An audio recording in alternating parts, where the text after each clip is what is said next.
tout le monde. Nous vous remercions d'être venus pour manifester notre solidarité, la solidarité de tous les acteurs de la presse du Sénégal, la solidarité du patronat de la presse, la solidarité des travailleurs, la solidarité de la convention des jeunes reporters, des reporters et caméramans et tous les autres acteurs de la presse, y compris la presse en ligne. Aujourd'hui, c'est un moment fort parce que nous avons pu vaincre les atteintes à la liberté de la presse. Déjà hier, notre confrère Babacar Fall, qui avait été arrêté, menotté, a été libéré. Aujourd'hui, c'est au tour de notre consoeur Maïmouna Ndour Faye d'être libéré à son tour et sans pour autant que nos deux confrères n'aient été incriminés par la justice. Donc c'est ça qui prouve encore une fois que leur arrestation était un acte politique pour museler la presse parce que aucune loi au Sénégal n'interdit de donner la parole à quelqu'un qui est poursuivi par la justice.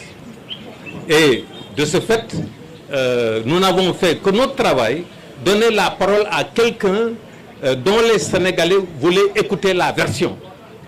Comme nous l'avions fait à l'époque, en 2023, quand l'actuel Premier ministre était dans l'opposition et qu'il s'était enfui de Dakar pour aller se réfugier en tant que fugitif à Ziguinchor, un de nos confrères, Pierre-Edouard Faye, l'a interviewé.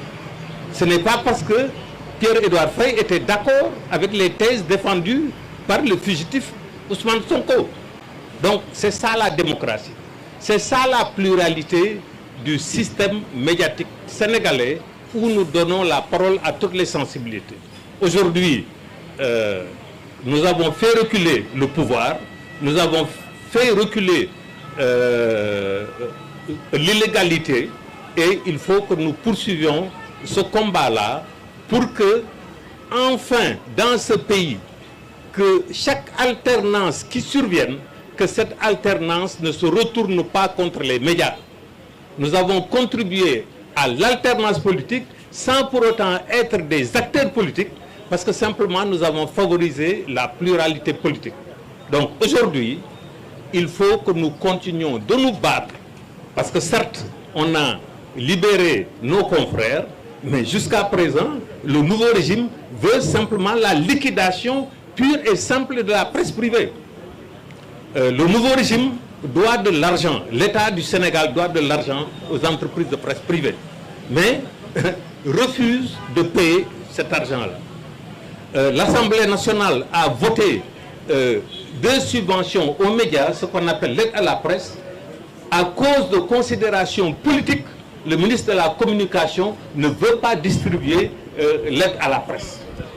Le Premier ministre a eu l'outrecuidance en tant que Premier ministre du Sénégal de demander à tous les démembrements de l'État, les ministères, les agences nationales, les sociétés nationales, de résilier de manière unilatérale les contrats avec les contrats de publicité avec la presse privée.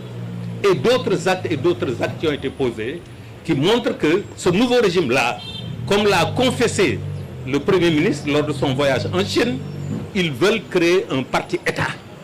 Un parti-État ne passera pas au Sénégal. Nous n'allons pas revenir sur des conquêtes démocratiques que nos grands-parents, nos parents, nos anciens confrères ont conquis de haute lutte. La liberté de la presse, consacrée par la Constitution du Sénégal, et la liberté d'expression consacrée par la Constitution du Sénégal doit continuer à survivre à toutes les alternances politiques pour que notre peuple puisse continuer de vivre dans la stabilité politique et sociale, puisse continuer de connaître d'autres alternances politiques qui font avancer la démocratie. Non à la dictature. Non à la dictature. Non à la dictature. Non à la dictature. Oui à la liberté de la presse. Oui à la liberté de la presse. Unis, nous vaincrons. Unis, nous vaincrons. Merci, camarades. Merci.